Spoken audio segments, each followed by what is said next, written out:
حي على الصلاة حي على الصلاة حي على الفلاح حي على الفلاح قد قامت الصلاة قد قامت الصلاة الله أكبر لا إله إلا الله.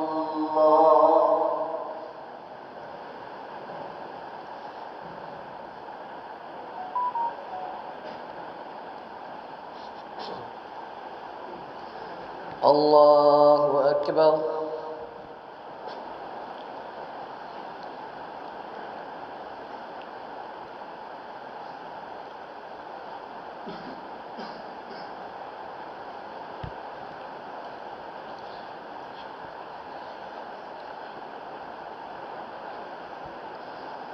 الحمد لله رب العالمين الرحمن الرحيم مالك يوم الدين إياك نعبد وإياك نستعين اهدنا الصراط المستقيم صراط الذين أنعمت عليهم غير المغضوب عليهم ولا الضالين.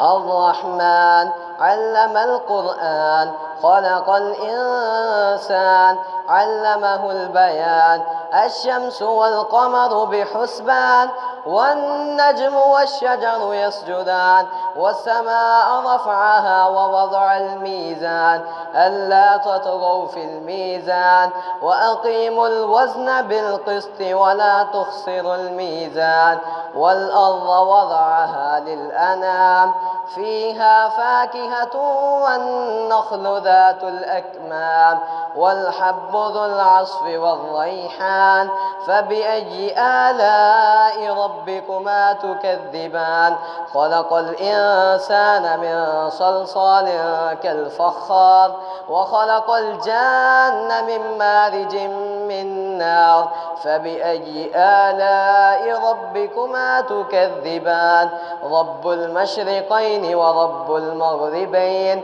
فبأي آلاء ربكما تكذبان مرج البحرين يلتقيان بينهما برزخ لا يبغيان فبأي آلاء ربكما تكذبان يخرج منهما اللؤلؤ والمرجان فبأي آلاء ربكما تكذبان وله الجوار المنشآت في البحر كالأعلام فبأي آلاء ربكما تكذبان.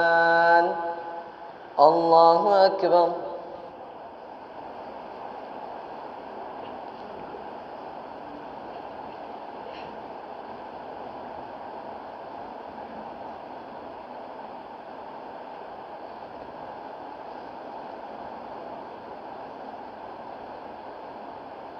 سمع الله لمن حمده.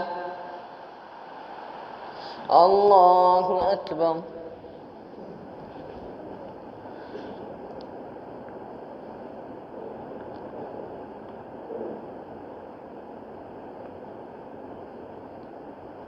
الله أكبر.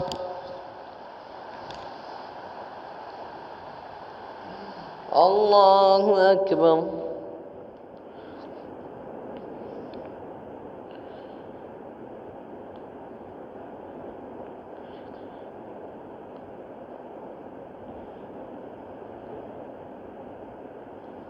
الله أكبر.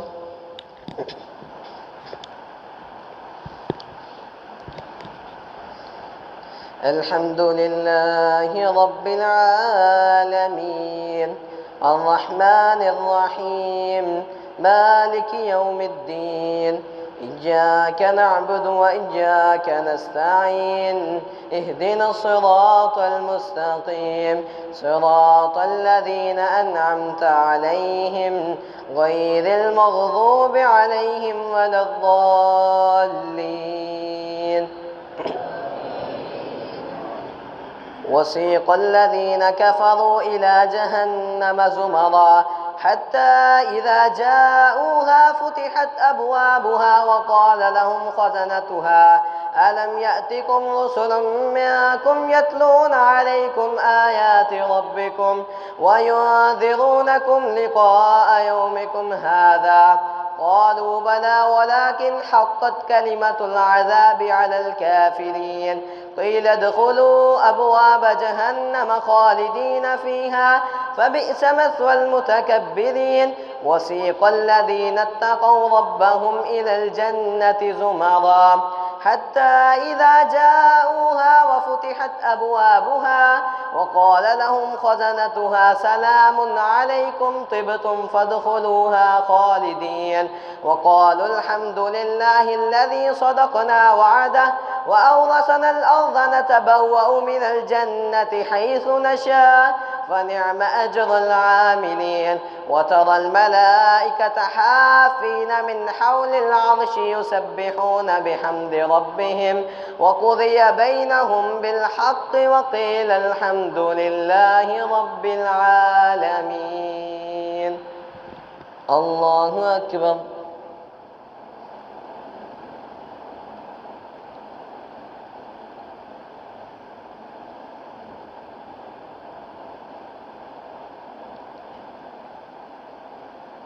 سمع الله لمن حمده.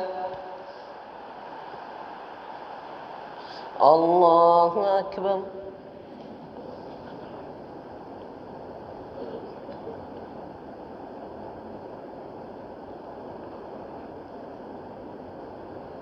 الله أكبر.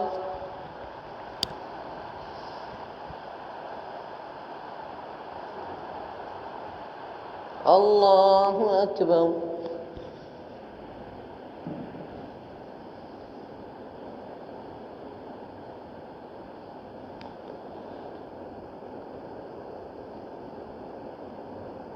الله أكبر.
السلام عليكم ورحمة الله.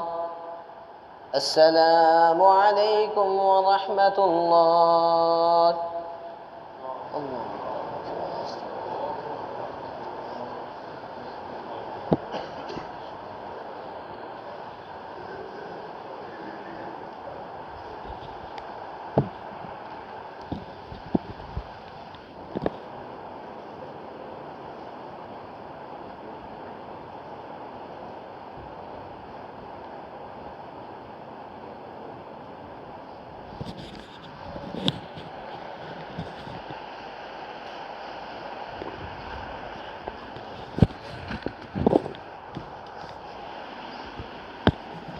الحمد لله رب العالمين والصلاة والسلام على سيد الأنبياء والمرسلين أما بعد فأعوذ بالله السميع العليم من الشيطان الرجيم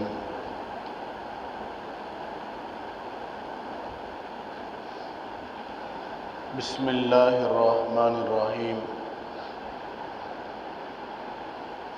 وإذا قيل لهم تعالوا إلى ما أنزل الله وإلى الرسول رأيت المنافقین یصدون عنک صدودا۔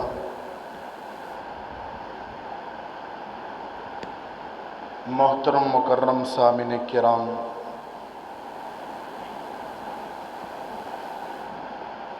گزشتہ چند دنوں سے رسول پاک صلی اللہ علیہ وسلم کے طریقے کے اندر ہی کامیابی ہے، یہ میں نے عرض کیا کہ نماز کا وہ طریقہ جو اللہ کے پاک پیغمبر سے ملے، اصل میں وہی طریقہ قبولیت کا ذریعہ بن سکتا ہے۔ رسول پاک صلی اللہ علیہ وسلم اور آپ کی ہستی کے بارے میں اللہ تعالیٰ نے منافقین کی ایک نشانی بتائی ہے۔ فرمایا کہ میرے پاک پیغمبر جب ان کو بلایا جاتا ہے کہ آ جاؤ، کہا جاتا ہے کہ آ جاؤ الی ما انزل اللہ و الی الرسول، جو اللہ نے نازل کیا اور اس بات کی طرف آ جاؤ کہ جو رسول اللہ صلی اللہ علیہ وسلم نے کی ہے۔ اب یہاں پہ اللہ فرماتے ہیں، انزل اللہ کے بارے میں اللہ نے کچھ نہیں فرمایا، صرف اس کے بارے میں فرمایا کہ رأیت المنافقین یصدون عنک صدودا۔ منافقین کی ایک نشانی یہ بھی ہے کہ محمد الرسول اللہ صلی اللہ علیہ وسلم کی ذات اور آپ کی بات سے وہ کتراتے ہیں، اعراض کرتے ہیں، گھوم جاتے ہیں، پھر جاتے ہیں۔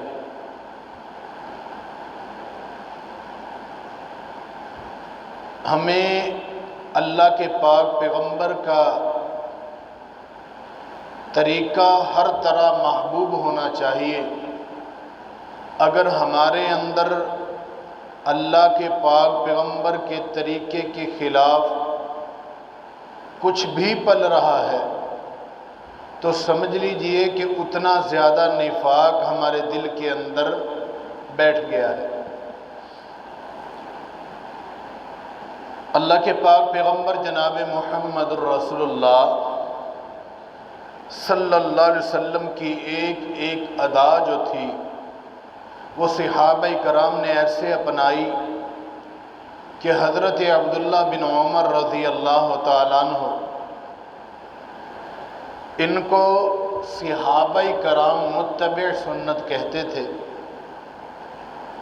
اور ان کا عمل یہ تھا کہ اللہ کے پاک پیغمبر آپ کی ہستی کو جو کرتے ہوئے دیکھا ویسے ہی کرتے تھے، حتیٰ کہ کہیں اللہ کے نبی سفر میں تھے اور کہیں پہ آپ رفع حاجت کے لیے گئے، اترے، حضرت عبداللہ بن عمر کو نہیں بھی رفع حاجت ہوتی تھی، وہیں جا کے اتر جاتے تھے کہ اللہ کے پاک پیغمبر نے یہاں پہ رفع حاجت کی۔ محبت کا ایک طریقہ تھا کہ ان کے دلوں کے اندر یہ بات بیٹھی تھی کہ من احب سنتی فقد احبنی، جس نے میری سنت سے محبت کر لی اس نے مجھ سے محبت کی۔ اب جنت کا سرٹیفکیٹ کیسے ملنے لگا ہے کہ من احبنی کان معی فی الجنہ، جس بندے نے مجھ سے محبت رکھی میرے ساتھ وہ جنت میں جائے گا۔ کتنا عظیم ساتھ مل رہا ہے ایک نیکی کر کے۔ وہ نیکی کیا ہے کہ محمد الرسول اللہ صلی اللہ علیہ وسلم کی نقل اتارنی ہے، جو جو آپ نے کیا ویسے ویسے کرنا ہے، نہ اس کے اندر کمی کرنی ہے نہ پیشی کرنی ہے۔ تو یہ نیکی جس بندے کے پلے پڑ جائے، جس بندے کی سمجھ میں آ جائے، اسے سب سے محبوب اگر کوئی ہوتا ہے تو وہ ذات محمد صلی اللہ علیہ وسلم ہوتی ہے۔ ورنہ آج بھی مسلمان اپنے نظریات کو سامنے رکھ کے اور ایک طرف رسول پاک صلی اللہ علیہ وسلم کی سنت ہو، اس کے خلاف خود دلیل گھڑتے ہیں، بیان کرتے ہیں، حالانکہ اس کا نہ کوئی سبق ایسا تھا جو اسے ماں باپ اور اساتذہ سے ملا، بلکہ اس نے اپنا استاد شیطان کو چن لیا اور محمد الرسول اللہ صلی اللہ علیہ وسلم کی سنت کے خلاف خود دلیل گھڑتا ہے، خود بیان کرتا ہے۔ آپ کہیں گے مسلمان تو ایسا نہیں ہے، مسلمان ایسا ہے۔ مثال کے طور پہ میرے پاک پیغمبر کی سنت داڑھی مبارک جو نہیں رکھتے وہ اس کے خلاف دلیل دیں گے، چونکہ داڑھی رکھ کے فراڈ نہیں کر سکتے اس لیے داڑھی نہیں رکھتے۔ وہ بھائی آپ فراڈی ہو، یعنی میں کہہ رہا ہوں کہ کوئی نہ کوئی ایسی دلیل، ایسا ذہن گھڑ لیتے ہیں جو میرے پاک پیغمبر کی سنت کے خلاف ہے۔ حالانکہ اگر کوئی غلطی ہو، خطا ہو، کمی ہو، کوتاہی ہو تو اس کوتاہی کو ماننا چاہیے کہ ہاں یہ میری غلطی ہے، اللہ سے دعا ہے میں کوشش کروں گا کہ آئندہ میں ایسی غلطی نہ کروں۔ لیکن اس کے خلاف دلیل گھڑنا، آئیے پھر اللہ کے پاک پیغمبر جناب محمد الرسول اللہ صلی اللہ علیہ وسلم کی سنت کے خلاف دلیل گھڑنے کا حال کیا ہوتا ہے۔ جو آدمی اپنا ذہن اس قابل بنا لیتا ہے کہ وہ اللہ کے خلاف یا رسول اللہ کے خلاف کوئی دلیل گھڑے، وہ ایسے ہی ہے جیسے سود خور آدمی، وہ سود سے باز نہیں آتا تو اب اللہ تعالیٰ خود فرماتے ہیں قرآن پاک کے اندر کہ فَأْذَنُوا بِحَرْبٍ مِّنَ اللَّهِ وَرَسُولِهِ، پھر اعلان کر دو اللہ کے ساتھ اور اس کے ساتھ کس کا؟ جنگ کا اعلان کرو۔ یعنی کہ جو جان بوجھ کے اللہ اور اس کے رسول کے حکم کی مخالفت کرتا ہے، وَمَن يَعْصِ اللَّهَ وَرَسُولَهُ وَيَتَعَدَّ حُدُودَهُ يُدْخِلْهُ نَارًا خَالِدًا۔ یہ ایسا نہیں ہے کہ ایک بندہ اللہ اور اس کے رسول کی مخالفت کرتا جا رہا ہے، اس کو چھوٹ ملی جا رہی ہے۔ اللہ تعالیٰ اس بدقسمت آدمی کو، اللہ تعالیٰ اس حدود کو پھلانگنے کی وجہ سے کل قیامت کے دن اللہ تعالیٰ جہنم رسید کر دیں گے۔ تو میرے بھائیوں، اعمال کے اندر سب سے بڑی نرمی یہ ہوتی ہے، اللہ تعالیٰ نے کہ نبی نے فرمایا کہ اللہ نرم ہے اور نرمی کو پسند کرتے ہیں۔ سب سے بڑی نرمی یہ ہوتی ہے اعمال کے اندر کہ انسان اپنی خطا کو مانے اور ماننے کے بعد فوراً تائب ہو جائے۔ اللہ سے دعا ہے اللہ عمل کی توفیق عطا فرمائے۔ وآخر دعوانا الحمدللہ۔